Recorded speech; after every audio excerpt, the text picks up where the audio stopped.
Economistas do Fórum Econômico Mundial alertam para uma crise alimentar. A ONU está acionando um alarme dramático. É dramático o alarme que ela está acionando sobre o que é chamada da maior crise de alimentos, portanto de fome, em escala planetária nas últimas décadas. A Organização das Nações Unidas alertou que o mundo pode entrar em uma crise alimentar grave a partir do ano que vem. Bom, o secretário-geral das Nações Unidas, Antônio Guterres, alertou que o mundo enfrenta uma catástrofe por conta da crescente escassez de alimentos. Ele ainda disse que a guerra da Ucrânia aumentou efeitos de mudanças climáticas, a pandemia e a desigualdade. A ONU está dizendo que nós temos apenas 10 semanas no armazém mundial de trigo global. Então, essas são as condições finais? Não existem mais direitos individuais. Nós vamos ter uma crise alimentar. A pergunta é, quão grande ela vai ser? Eles não querem acabar com a pobreza, querem trazer os ricos para baixo. Estamos falando aqui hoje sobre falta de alimento, mas a verdade é que existe um quebra-cabeça muito maior, no qual a falta de alimento é uma ferramenta que vai levar a esta coisa maior. Tem havido muita conversa ultimamente, e é por isso que estamos fazendo o podcast de hoje sobre a escassez de alimentos. E há muita coisa acontecendo globalmente neste momento, que eu acho que as pessoas já notaram. E elas têm muitas perguntas sobre este tópico. Pois é, como essa falta de alimentos se encaixa no cenário profético? Essa questão será analisada no nosso programa hoje. Bem, e agora, recentemente, a gente tem visto muita conversa girando em torno do assunto da fome ou falta de alimento. Acho que esse seria um termo mais moderno. Sendo assim, vamos analisar a questão e ver o que podemos aprender a respeito. O que podemos aprender em relação a essas fomes? Seriam elas naturais? Seriam elas produzidas por meios artificiais? A gente precisa dar uma olhada nisso. E ao fazermos essa análise, eu acho importante darmos uma olhada em textos do Espírito de Profecia, que nos dá um pouco mais de ideia daquilo que podemos esperar e quem está por trás de tudo isso, da falta de alimento em especial. Portanto, temos algumas referências que remontam a mais de 100 anos atrás. Isso nos dá uma visão interessante sobre a conexão de todas as coisas que estamos vendo agora mesmo. À medida que a fome, carência e aflição aumentam mais e mais no mundo, a produção de alimentos saudáveis será grandemente simplificada. Os que se empenham nessa obra devem aprender constantemente do grande mestre, que ama o seu povo e tem sempre em vista o seu bem. Bem, esta é apenas uma peça do quebra-cabeça. Nós vemos que a fome e a necessidade aumentariam no mundo, o que é interessante, pois não apenas vemos isso acontecer mesmo, mas porque somos constantemente levados a crer que se fizermos tudo certo, não haverá fome no mundo. Mas este objetivo, na verdade, não é alcançável. E algumas das formas de nós obtermos saúde e mantermos nossa saúde serão simplificadas. E eu acho que vamos voltar a um modo de vida mais simples. Se nós estamos sendo honestos, o mundo está mudando em uma direção que é irreversível. E a ordem que está tentando ser implementada vai afetar a todos. E o que mais as pessoas se perguntam é o que elas podem fazer, pois não queremos dar a elas esse sentimento de desespero, como se elas não tivessem nada a fazer para melhorarem e se protegerem melhor. O que pode ser feito nesse caso? Porque as coisas estão mudando, as coisas estão se desenvolvendo. E precisamos saber o que fazer por nós mesmos, nossas famílias e nossos amigos. Sim, e eu acho que é isso que é importante aqui. É pegar uma imagem e tentar imprimi-la em nossa mente do que vai acontecer, para que, quando acontecer, estejamos preparados e prontos para ajudar outros também. Agora, alguns vão dizer que essas coisas que acabamos de ler em Lucas pode ser aplicado em muitas épocas diferentes, mas eu queria convidá-los a ler uma página do livro Grande Conflito. Nele, a autora diz que isso acontecerá também no futuro, um futuro em relação ao tempo em que ela vivia. E ela identifica um personagem aqui que, na verdade, é o agente por trás de todos esses problemas que veremos no futuro. Ela diz: enquanto ele parece ser aos filhos do homem um grande médico que cura todas as suas enfermidades, ele trará doença e desastre, até que cidades populosas sejam reduzidas a ruínas e desolação. É uma linguagem forte aqui, não é? Ele acaba com colheitas maduras, resultando em fome e angústia. Ele contamina o ar e milhares perecem por pestilência. Estas visitações tornar-se-ão cada vez mais frequentes e desastrosas. Veja, isso está em harmonia com aquilo que acabamos de ler, mas agora nós temos uma entidade específica por trás disso. E isso vem direto do Apocalipse. Quando o Apocalipse fala sobre esses falsos milagres e maravilhas e coisas que o diabo vai realmente vir e realizar, e que, se possível, enganaria até os eleitos, ao mesmo tempo, ele vai provocar esses desastres para que ele possa se tornar o herói. É isso mesmo. E é por isso que precisamos preparar as nossas mentes e corações. Este plano devastador explicado aqui será completado. A luta e a angústia que vai preparar as condições para esse último sistema unificado. E eles serão bem-sucedidos nisso. O nosso objetivo não é impedir que estas coisas ocorram, mas sim preparar as nossas mentes e corações para receber o Senhor Jesus Cristo como nosso Salvador pessoal. E fazer isso com o caráter de Cristo através de difíceis perseguições. Fome, perseguição, doenças, essas coisas são comuns ao longo da história, mas a única coisa que muda é o caráter do povo de Deus em meio a essa situação. E o povo de Deus tem mostrado um caráter específico em meio a estas tribulações. E a igreja remanescente também deverá ter esse tipo de caráter. Eu gostaria de ler mais uma citação aqui do livro O Grande Conflito. Ela meio que conecta o objetivo final de Satanás ao trazer à tona estas condições e como elas são exatamente as mesmas da igreja do Papa, a igreja de hoje.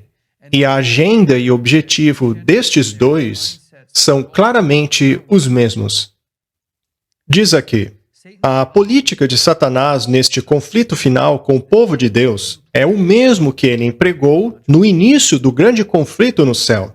Ele professava estar procurando e promover estabilidade do governo divino, mas secretamente estava fazendo todo o esforço para garantir a usurpação deste. E esta mesma obra que ele então procurou realizar, ele também aplicou nos anjos leais. É a mesma política de engano que marcou a história da Igreja Romana. Ele professava agir como vice-regente do céu, enquanto procurava exaltar a si mesmo acima de Deus e a mudar a sua lei. Sob o governo de Roma, aqueles que sofriam a morte por sua fidelidade ao Evangelho eram denunciados como malfeitores. Eram acusados de serem aliados de Satanás. E todo o meio possível era empregado para cobri-los de opróbrio, para fazê-los parecer aos olhos do povo e até a eles mesmos como os piores criminosos. E assim será agora.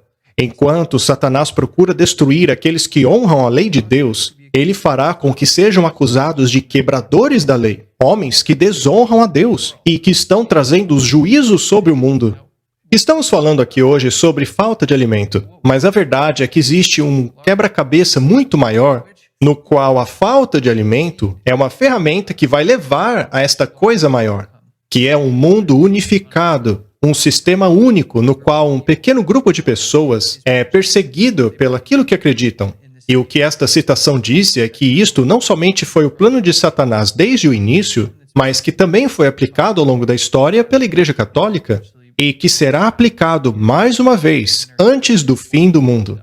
E o sistema para o qual vemos o mundo caminhando agora mesmo é este sistema que eles vêm planejando há muito tempo. Muito bem, vamos voltar à questão da falta de alimentos e estabelecer qual é a narrativa corrente a respeito disso, pois eventualmente isso vai levar aos conceitos encontrados lá na encíclica Laudato Si, que por sua vez levará a esta agenda papal.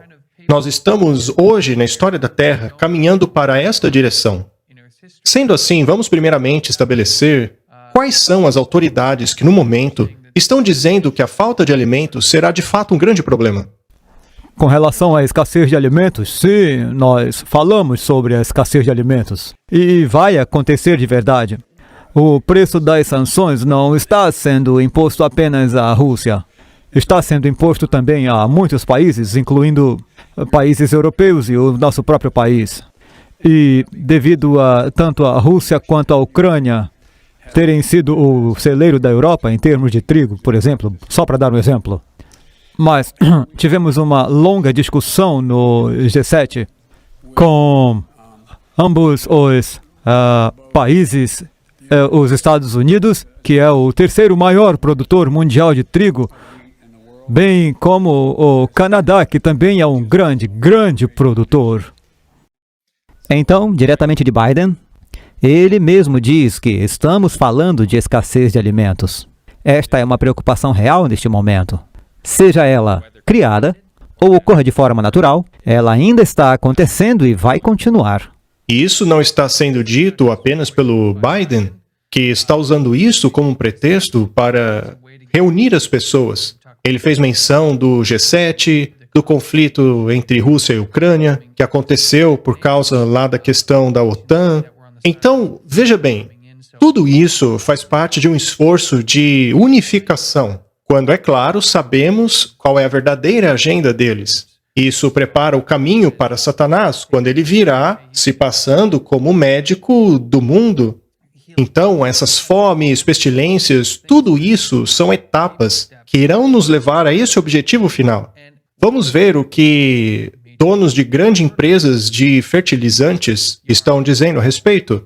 O CEO de uma delas disse: nós vamos ter uma crise de alimentos. A pergunta é o quão grande ela será?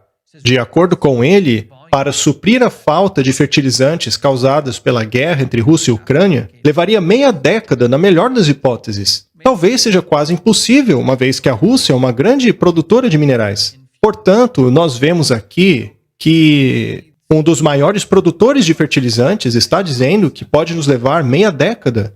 E isso tem feito com que governos em todo o mundo passem a colocar mecanismos de controle na sua exportação de alimentos.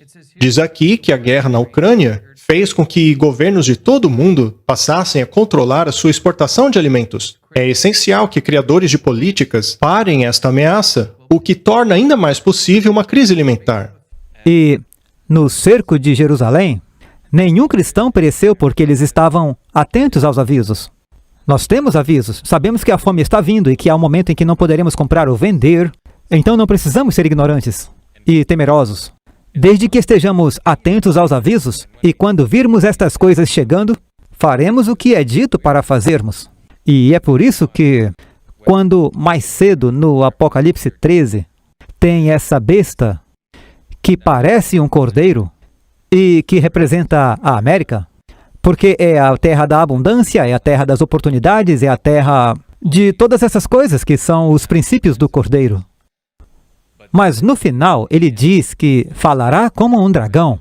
E este Laudato Si, essa redistribuição da riqueza e todas essas coisas falam como um dragão.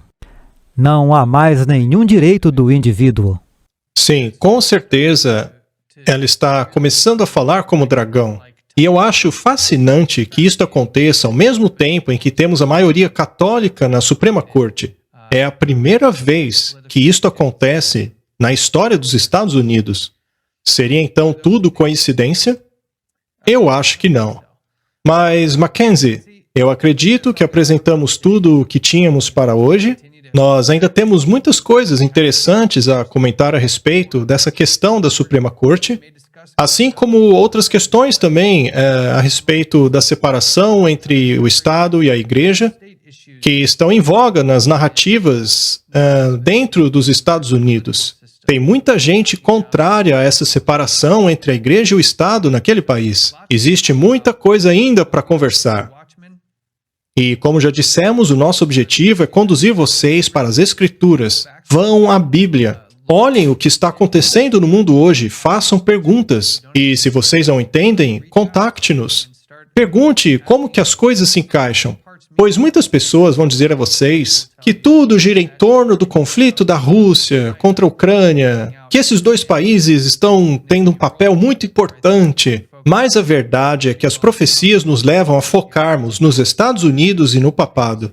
Portanto, nós queremos direcionar o foco das pessoas para isso, mas principalmente em seu relacionamento pessoal com Jesus Cristo. Não devemos ficar irados ou nervosos, mas mostrar compaixão às pessoas que ainda não ouviram esta mensagem. Devemos focar nossos esforços em desenvolver nosso relacionamento com Deus, a fim de caminharmos como Jesus caminhou, como os apóstolos caminharam, no período de dificuldade deles. Então é isso. Muito obrigado, meu amigo. Obrigado por nos assistirem. Deus abençoe e até a próxima.